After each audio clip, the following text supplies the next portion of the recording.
हाँ भाई, कैसे हो आप सब? सब बढ़िया सबके जीवन में? तो ये आपका टेस्ट था, फॉर श्योर ये अच्छा ही गया होगा।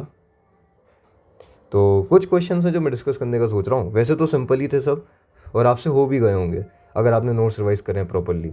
चलिए अब ध्यान से मेरी बात सुनिएगा। अपन जैसे 129 क्वेश्चन नंबर जो था, अब उसने पूछा क्या है आपसे, एक टेस्ट क्रॉस है F1 फ्लाइज का, मतलब ड्रोसोफिला के फ्लाइज जो थी उसका अपन ने क्रॉस कराया। ठीक है, प्लांट का जीनोटाइप ये दिया हुआ है, तो इसको पढ़ने का मैंने तरीका आपको बता दिया था कि जब भी ऐसा सवाल आ जाएगा आपको जीनोटाइप देखना पड़ेगा। वो प्लस को प्लस मतलब क्या रहेगा, डोमिनेंट बच्चे, प्लस मतलब क्या रहेगा, डोमिनेंट। फिर उसके बाद अपन ने, हाँ, प्रोड्यूस द ऑफस्प्रिंग स्प्रिंग, ठीक है। उसने पूछा क्या है, distance between the linked genes and suggest the type of arrangement, मतलब सेस होगा या फिर ट्रांस होगा। तो चलिए सबसे पहले रिकॉम्बिनेंट निकालने के तरीका क्या होता है, जो ज़्यादा होते हैं उन्हें अपन कहते हैं पेरेंटल, और जो कम होते हैं उन्हें अपन लोग कहते हैं रिकॉम्बिनेंट। तो रिकॉम्बिनेंट टोटल आ कितना है, 18, और टोटल पॉपुलेशन कितने की है, अरे 9 + 9 18, 41 + 41, इनमें प्लस कर दीजिए, चारों को प्लस कर दो, आंसर आ जाएगा 100। मल्टीप्लाई कर दो परसेंटेज के लिए 100, तो आपके पास कितनी रिकॉम्बिनेशन की फ्रीक्वेंसी आ रही है, 18%, जैसे अपन और क्या कह सकते हैं, 18 सेंटी मॉर्गन। अब बात आती है कि सिस है या ट्रांस। तो सिस और ट्रांस को देखने के लिए अपन को पेरेंट को देखना पड़ता है बच्चे। किसको देखना पड़ता है, पेरेंट को। अब पेरेंट को जब आप देखोगे, तो जब आप क्रोमोसोम बनाओगे तो एक पे है कैपिटल ए, एक पे है स्मॉल बी, यहाँ से आप देख सकते हैं। तो जिस पे दोनों, मतलब जिस जिस क्रोमोसोम पे अगर दोनों डोमिनेंट होते तो अपन सिस बोलते, एक डोमिनेंट एक रेसेसिव है, तो उसे अपन लोग क्या बोल देंगे बच्चे, ट्रांस। डायरेक्ट सिंपल सा सवाल था, 1820 मॉर्गन और ट्रांस आंसर। फिर नेक्स्ट क्वेश्चन ये वाला और देख लो। अब यहाँ पे पूछा क्या उसने, मिनिमम वेट जो है टमाटर्स का ऑफ अ प्लांट इज़ 40 ग्राम, मतलब जो मिनिमम वेट है वो कितना दिया हुआ है आपको, 40 ग्राम, ये सवाल में दिया है।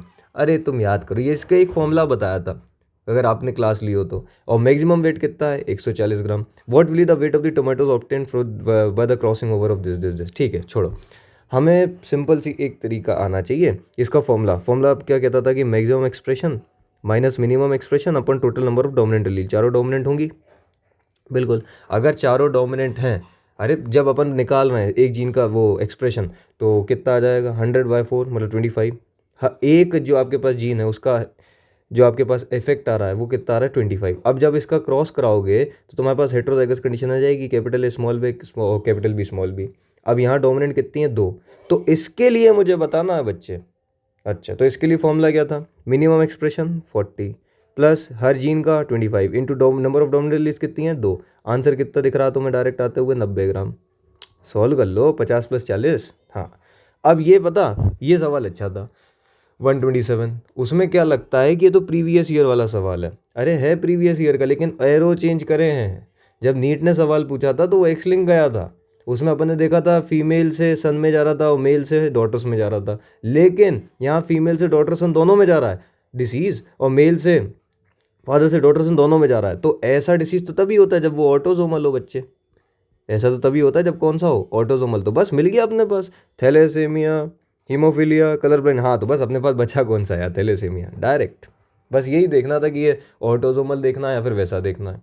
अब एक और सवाल, हाँ ये, विच इज़ नॉट पॉसिबल, इसमें लिखा क्या, not possible for myotonic dystrophy. Myotonic dystrophy क्या था बच्चे, ऑटोजोमल डोमिनेंट डिसऑर्डर, अगर याद हो। तो बस कुछ नहीं, अब हो गया सवाल, ऑटोसोमल डिसऑर्डर है। अब भाई ऑटोसोमल डिसऑर्डर है मतलब कि पेरेंट अफेक्टेड होना ही चाहिए। हाँ जी, इन सब में पेरेंट अफेक्टेड है, इसमें पेरेंट अफेक्टेड नहीं है, तो आंसर विल बी फोर्थ। क्योंकि अगर भाई साहब पेरेंट अफेक्टेड नहीं है तो वो डोमिनेंट ट्रेट हो ही नहीं सकता, वो तो रेसेसिव जाएगा। चलो एक और सवाल, a plant with capital A small A, ठीक है, कंपोजिशन सेल्फ पॉलिनेशन इसका करा दिया गया है। अच्छा, अरे सिंपल सी बात है, मैंने बोला था जब भी ऐसे कोई सवाल आ जाए तो तुम लोग क्या करोगे, मोनो हाइब्रिड। क्या करना है बच्चे, मोनो हाइब्रिड। भले ही सवाल ट्राई हाइब्रिड, ट्राई हाइब्रिड, कितने भी हाइब्रिड का हो, तुम्हें मोनो हाइब्रिड के साथ जाना है। अब पहले अपने को जीनोटाइपिक कॉम्बिनेशन बताना है प्रोजेनी का, ठीक है। हाँ, यहाँ पे प्रोजेनी लिखा हुआ है, अगर गैमेट लिखता तो अपन अलग तरीके से जाते हैं। चलिए, इसकी आने की प्रोबेबिलिटी, इनकी क्रॉस कराओ, कैपिटल ए आने की प्रोबेबिलिटी कितनी है, 1/4। फिर के स्मॉल बी आने की प्रोबेबिलिटी कितनी है, 1/4। Answer will be 1/16। अच्छा, तो 1/16 तीन जगह है ना भाई, इन तीनों में 1/16 है। फिर नेक्स्ट क्या है, इसकी आने की प्रोबेबिलिटी कैपिटल ए स्मॉल ए की 2/4, कैपिटल बी स्मॉल बी की 1/4। आंसर लगा दो 2/16। हाँ, तो अभी 2/16। चलो फिर तीसरा और देख लेते हैं, 1/4 इंटू 2/4, इसका भी आंसर 2/16। अच्छा, तो फिर अब लास्ट बचा अपने पास हाँ, लास्ट का क्या आएगा, 2/4 इंटू 2/4, 4/16। तो डायरेक्ट चले जाइए सेकंड वाले के साथ। Second will be the answer.